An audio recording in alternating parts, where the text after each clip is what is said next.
আসসালামু আলাইকুম, সবাইকে নতুন ভিডিওতে স্বাগতম। অবশেষে আমাদের নতুন কেজগুলো বানানো কমপ্লিট হয়ে গেছে। আমাদের পুরাতন কুকুরের কেজটা আমরা ভেঙে নতুন করে অনেকগুলা কেজ বানানোর কাজ হাতে নিয়েছিলাম। তো সেখানে আমরা বলেছিলাম যে 14টা নতুন কেজ আমরা বানাবো। সেই কেজগুলোর স্ট্রাকচারাল কাজগুলো অলমোস্ট ডান, আলহামদুলিল্লাহ। ভেতরে কিছু কাজ বাকি আছে, ডেকোরেশন করা বা যেই পেটস আমরা এখানে রাখবো ওদের ঘর বানানো, সাজানো গুছানো বাকি আছে। কিন্তু এখন পর্যন্ত কতটুকু কি হইলো এগুলো আজকের ভিডিওতে আপনারা দেখতে পারবেন। এই কাজগুলো কমপ্লিটলি আমরা নিজেরা করেছি, এজন্য এত বেশি সময় লেগেছে।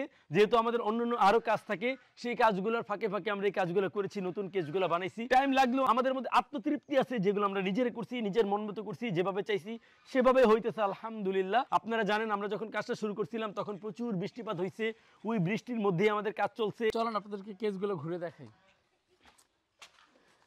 এই কেজটা ছিল কুকুর বিড়ালের কেজ।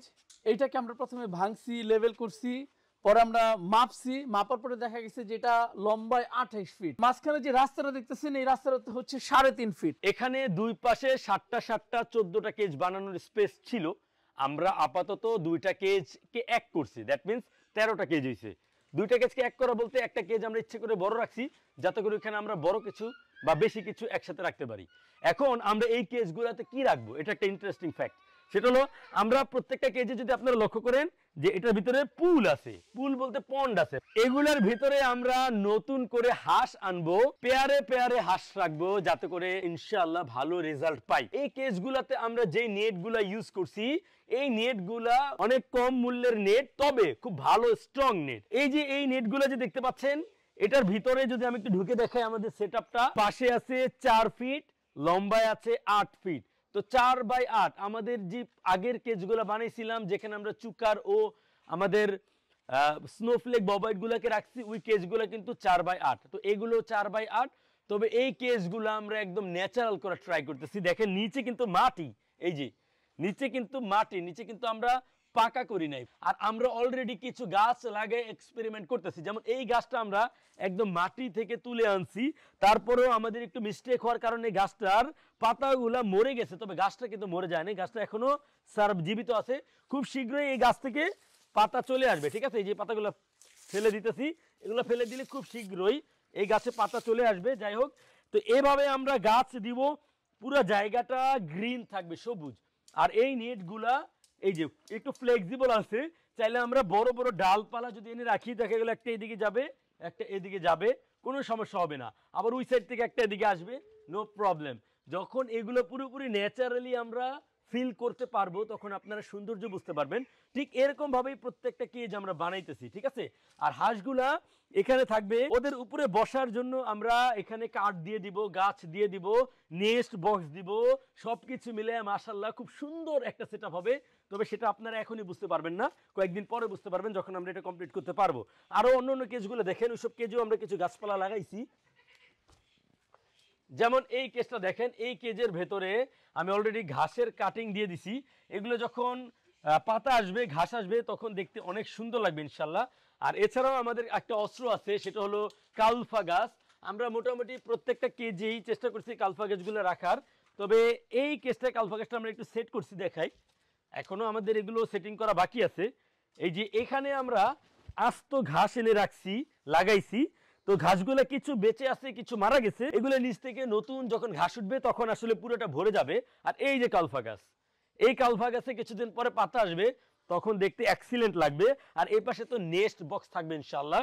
আর ওদের চলাফেরার জন্য আমি জায়গা করে দিব, কিন্তু পুরা জায়গাটা গ্রিন থাকবে ইনশাল্লাহ। উপরেও আমরা লতা পাতা গাছ লাগাই দিব, আঙ্গুর গাছ, লাউ গাছ, অন্য টাইপের করলা, সিম, এই টাইপের গাছ আমরা সবসময় লাগাই রাখবো যাতে করে উপরেও গ্রিন, সাইডেও গ্রিন, নিচেও গ্রিন, চারদিকে যেন একটা গ্রিনি অ্যাটমসফিয়ার থাকে। এটাই আমাদের প্ল্যান। আপনারা এর আগে আমাদের কেজগুলা দেখছেন, আমরা আমাদের কেজগুলাতে অনেক বেশি ওভার এক্সপেন্স করছি, যতটুকু দরকার ছিল না তার চেয়ে বেশি স্ট্রং করছি। লাইক এই যে দেখেন, এই যে এরকম রড দিয়ে, ঘন ঘন রড দিয়ে আমরা আমাদের হাঁসের কেজটা বানাইছি।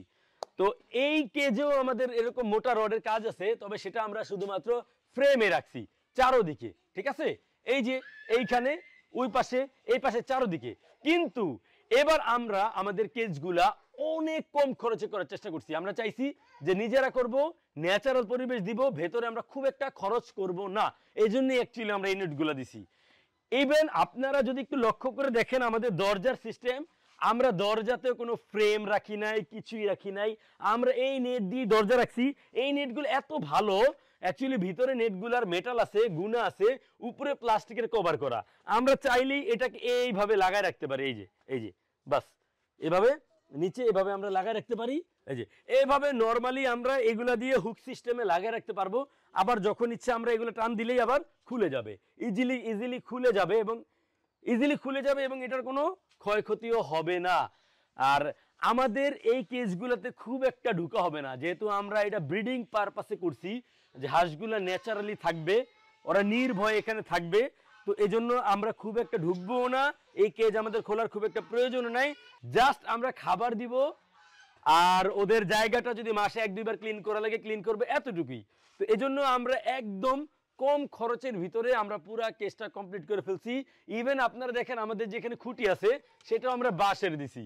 যখন ভেতরে গাছপালা থাকবে, গ্রিন থাকবে, তখন এই বাঁশগুলার কারণে আরো বেশি সুন্দর লাগবে। এই হলো আমাদের কেসগুলা। এরকম করে প্রত্যেকটা কেজ আমরা বানাইতেছি। আমাদের শুধুমাত্র লাস্ট যে কেসটা আছে আপনারা দেখতে পারবেন, ওই কেসটা আমরা বড় রাখছি, এখানে আমরা অন্য কিছু রাখবো এনে। আর পুরো কেসটা দেখেন, পুরো কেজের মধ্যে এটুক জায়গায় শুধুমাত্র উপরে চাল আছে, উপরে শেড আছে, এছাড়া বাকিটা পুরোটাই খোলা। পুরোটা খোলা বলতে পুরোটাতে নেট আছে। যদি এই সাইডে আসেন দেখাই, এই যে এই পাশে নেট, ওই পাশেও নেট, কারণ হাঁসগুলা পানিতে থাকতে পারে, ওরা বৃষ্টি পড়লে ওদের কোনো সমস্যা নেই, রোদরে ওদের কোনো সমস্যা নেই। তো ওদের উপরে এরকম নেট থাকলে ওদের জন্য এটা আরো ভালো। আরেকটা অ্যাডভান্টেজ হলো, যখন হাঁসগুলা বাচ্চা নিয়ে নিচে নামবে, ওদের অন্য কোনো হাঁস ক্ষতি করতে পারবে না আল্লাহর রহমতে। সাধারণত অনেকগুলো হাঁস একসাথে থাকলে সেখানে বাচ্চা পালা যায় না, হ্যাঁ, অন্য হাঁসগুলা বাচ্চার উপরে অ্যাটাক করে। তো এটা হবে না, আর যেহেতু পেয়ারে পেয়ারে থাকবে, আর আমাদের নেট দেওয়া আছে, আশা করি হাঁসের বাচ্চাগুলো এই নেট থেকে বের হতে পারবেন না।